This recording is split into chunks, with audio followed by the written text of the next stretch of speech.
Chapter 4. He was not Mr. Wentworth, the former curate of Monkford.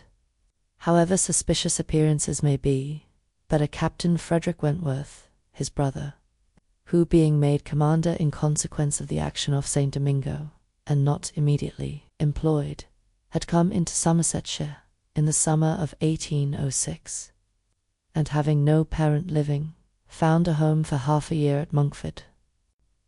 He was, at that time, a remarkably fine young man, with a great deal of intelligence, spirit, and brilliancy, and an extremely pretty girl, with gentleness, modesty, taste, and feeling. Half the sum of attraction on either side might have been enough, for he had nothing to do, and she had hardly anybody to love. But the encounter of such lavish recommendations could not fail. They were gradually acquainted, and when acquainted, rapidly and deeply in love. It would be difficult to say which had seen highest perfection in the other, or which had been the happiest, she in receiving his declarations and proposals, or he in having them accepted. A short period of exquisite felicity followed, and but a short one. Troubles soon arose. Sir Walter, on being applied to, without actually withholding his consent, or saying it should never be, gave it all the negative of great astonishment, great coldness, great silence, and a professed resolution of doing nothing.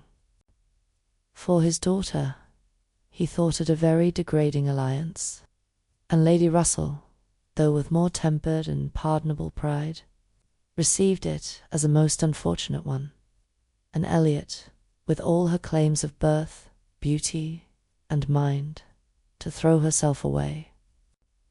At 19, involve herself at 19 in an engagement with a young man, who had nothing but himself to recommend him, and no hopes of attaining affluence, but in the chances of a most uncertain profession, and no connections to secure even his father.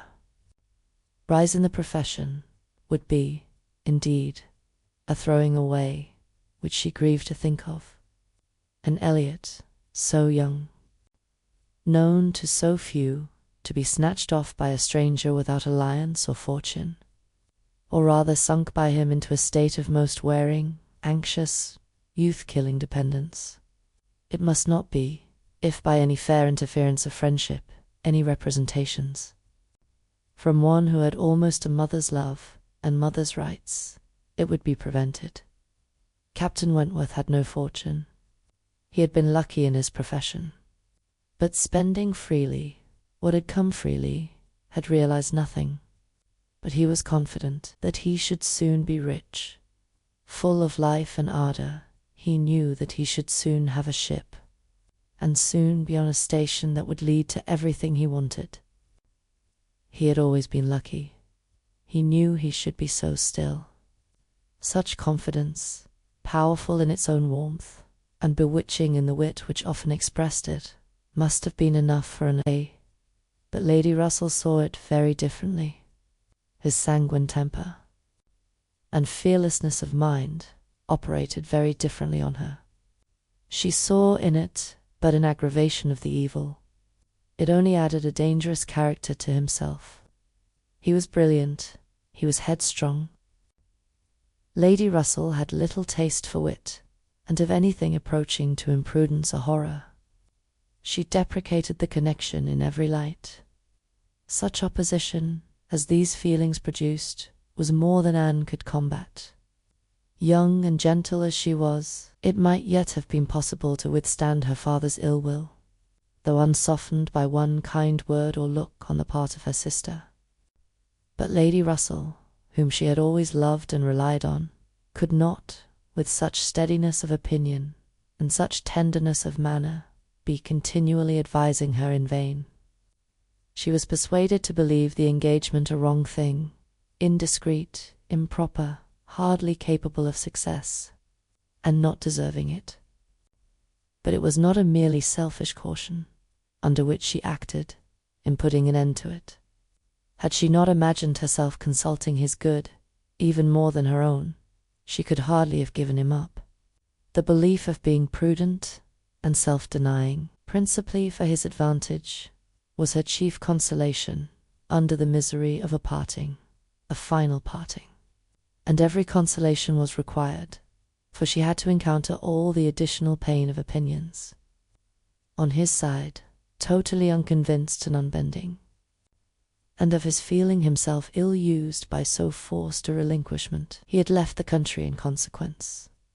A few months had seen the beginning and the end of their acquaintance, but not with a few months ended Anne's share of suffering from it.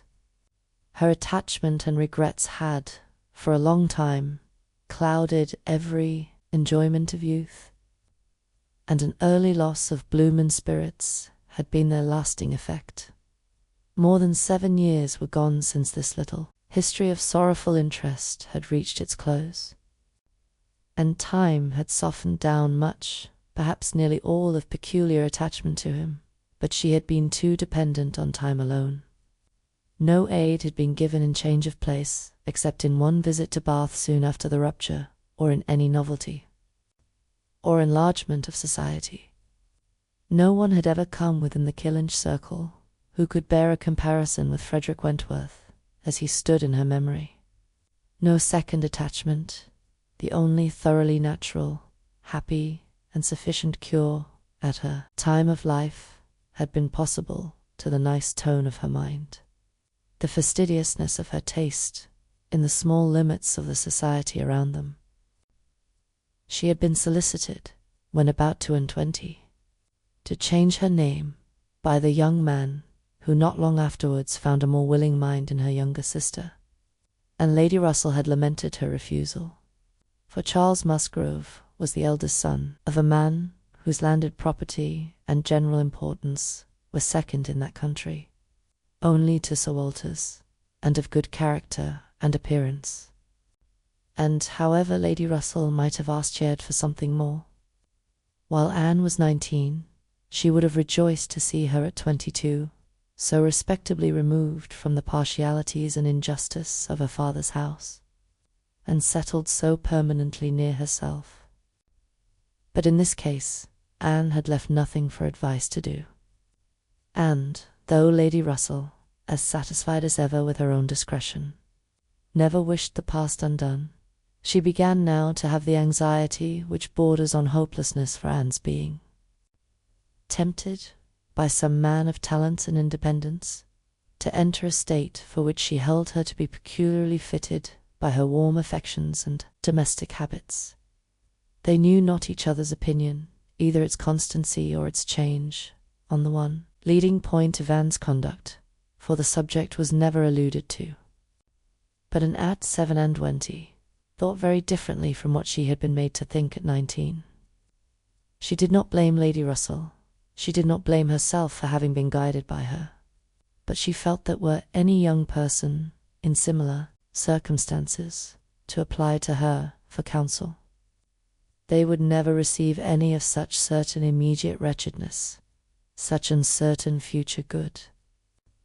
She was persuaded that under every disadvantage of disapprobation at home, and every anxiety attending his profession, all their probable fears, delays, and disappointments, she should yet have been a happier woman in maintaining the engagement than she had been in the sacrifice of it. And this, she fully believed, had the usual share, had even more than the usual share of all such solicitudes and suspense been theirs, without reference to the actual results of their case, which, as it happened, would have bestowed earlier prosperity than could be reasonably calculated on. All his sanguine expectations, all his confidence had been justified. His genius and ardour had seemed to foresee and to command his prosperous path. He had, very soon after their engagement ceased, got employ, and all that he had told her would follow had taken place. He had distinguished himself, and early gained the other step in rank, and must now, by successive captures, have made a handsome fortune. She had only navy lists and newspapers for her authority, but she could not doubt his being rich, and, in favour of his constancy, she had no reason to believe him married. How eloquent could an Eliot have been? How eloquent, at least, were her wishes on the side of early warm attachment and a cheerful confidence in futurity, against that over-anxious caution which seems to insult exertion and distrust providence. She had been forced into prudence in her youth. She learnt romance as she grew older, the natural sequel of an unnatural beginning. Asterisk with all these circumstances, recollections and feelings, she could not hear that Captain Wentworth's sister was likely to live at Kellynch without a revival of former pain, and many a stroll and many a sigh were necessary to dispel the agitation of the idea. She often told herself it was folly, before she could harden her nerves sufficiently to feel the continual discussion of the Crofts and their business no evil. She was assisted, however, by that perfect indifference and apparent unconsciousness. Among the only three of her own friends in the secret of the past, which seemed almost to deny any recollection of it, she could do justice to the superiority of Lady Russell's motives in this, over those of her father and Elizabeth. She could honour all the better feelings of her calmness, but the general air of oblivion among them was highly important from whatever it sprung. And in the event of Admiral Crofts really taking Kellynch Hall, she rejoiced anew over the conviction which had always been most grateful to her, of the past being known to those three only among her connections, by whom no syllable, she believed, would ever be whispered, and in the trust that among his, the brother only with whom he had been residing, had received any information of their short-lived engagement. That brother had been long removed from the country, and being a sensible man, and, moreover, a single man at the time, she had a fond dependence on no human creatures having heard of it from him. The sister, Mrs. Croft, had then been out of England, accompanying her husband on a foreign station, and her own sister, Mary, had been at school while it all occurred, and never admitted by the pride of some, and the delicacy of others, to the smallest knowledge of it afterwards. With these supports, she hoped that the acquaintance between herself and the Crofts, which, with Lady Russell, still resident in Kellynch, and Mary fixed only 3 miles off, must be anticipated, need not involve any particular awkwardness.